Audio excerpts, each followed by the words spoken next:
प्रिया रोहन ने और शहर की हलचल से दूर एक शांत गांव में अपना नया जीवन शुरू करने का निर्णय लिया। उनकी निगाहें गांव के छोर पर खड़ी एक पुरानी भव्य हवेली पर पड़ी, जो अपने एकांत और रहस्यमयी मौन से उन्हें आकर्षित कर रही थी। गांव वाले उस हवेली के बारे में कानाफूसी करते थे, पर आधुनिक विचारों वाले रोहन और प्रिया ने उन कहानियों को केवल अंधविश्वास माना। उनकी छोटी बेटी मीरा शुरू में उस बड़े घर की विशालता में थोड़ी खोई खोई सी रहती थी, पर धीरे धीरे वह नए माहौल में ढलने लगी, जिसकी दीवारों में एक अजीब सी उदासी और खामोशी गूंजती थी। कुछ ही सप्ताह बीते थे कि हवेली में अजीबोगरीब घटनाएं घटने लगीं। रात के सन्नाटे में रसोई से बर्तनों के खिसकने की आवाजें, बंद कमरों से धीमी फुसफुसाहट और कभी कभी अचानक बढ़ती ठंडक प्रिया को बेचैन करने लगी। वह इन्हें पुरानी लकड़ी की संरचनाओं का शोर या अपने मन का भ्रम मानकर टाल देती थी। लेकिन जल्द ही मीरा ने एक नए दोस्त, जिसका नाम वह छाया बताती थी, के बारे में बात करना शुरू कर दिया। छाया बहुत प्यारी है मम्मी, वो मेरे साथ खेलती है। मीरा की मासूमियत ने प्रिया के मन में एक अजीब सी शंका पैदा कर दी। छाया का जिक्र बढ़ता गया और मीरा का व्यवहार बदलने लगा।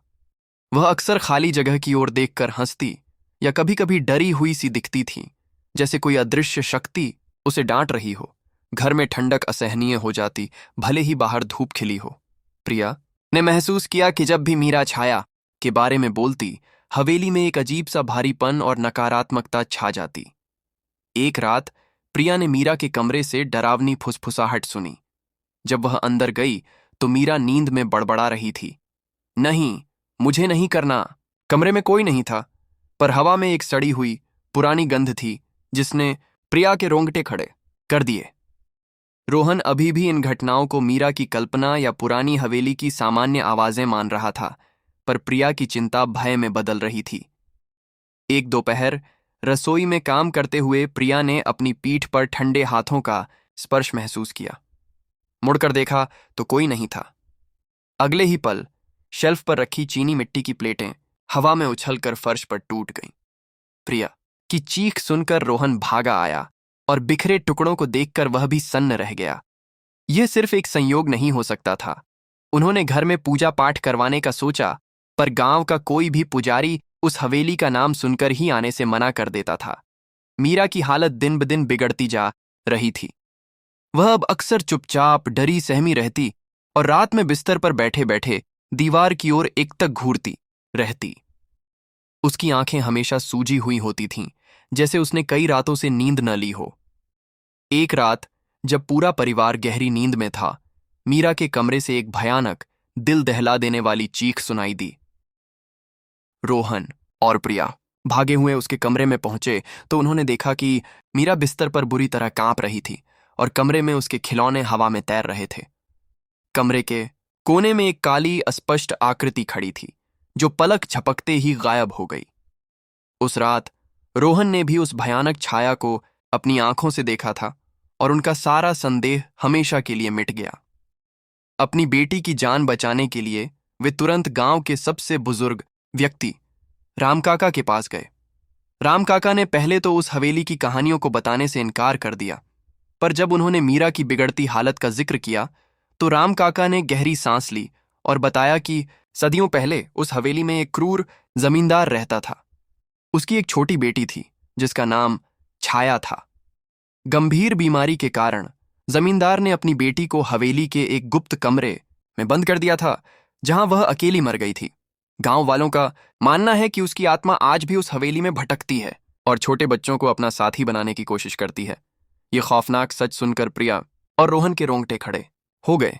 उन्हें मीरा की अजीबोगरीब हालत का रहस्य समझ आ गया था। उस रात उस भयावह हवेली में वापस लौटना उनके लिए किसी दुःस्वप्न से कम नहीं था। जैसे ही उन्होंने दहलीज पार की, एक बर्फीली ठंडक ने उन्हें जकड़ लिया। मीरा बुरी तरह कांप रही थी और उसके चेहरे पर एक अजीब सी अमानवीय चमक थी। आंखें लाल और डरावनी थीं। मीरा की आवाज में किसी और की भारी भयानक हंसी गूंजी, वह अब मेरी है। घर की सभी खिड़कियां और दरवाजे अपने आप बंद हो गए और हवेली में एक डरावनी, घुटन भरी ऊर्जा छा गई। रोहन ने अपनी सारी हिम्मत बटोरी और मीरा को अपनी गोद में उठाया। प्रिया ने राम काका द्वारा दिए गए एक पुराने मंत्र का जाप करना शुरू किया। जैसे ही मंत्रों की शक्ति हवेली में फैली, काली आकृति फिर से सामने आई, पर इस बार वह पहले से कहीं ज्यादा क्रोधित और हिंसक थी। घर की दीवारें हिलने लगीं और फर्नीचर हवा में उड़ने लगा, जैसे कोई अदृश्य शक्ति उसे पटक रही हो। आत्मा मीरा को रोहन की बाहों से खींचने की पूरी कोशिश कर रही थी।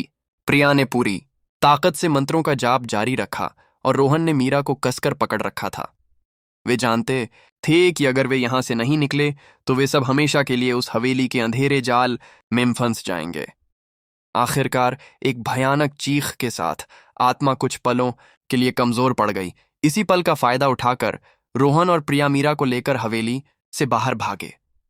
उन्होंने बिना पीछे मुड़े अंधेरी रात में दौड़ना शुरू कर दिया। उस हवेली को उन्होंने उसी दिन हमेशा के लिए छोड़ दिया और कभी वापस नहीं गए। मीरा को उस घटना के सदमे से उबरने में कई महीने लग गए और उस भयानक रात की यादें उनके मन में हमेशा के लिए समा गईं। वे जान गए थे कि कुछ चीजें विज्ञान और तर्क से परे होती हैं और कुछ रहस्य ऐसे होते हैं जो हमेशा अनसुलझे ही रहते हैं, बस अपनी मौजूदगी का एहसास दिलाते रहते हैं।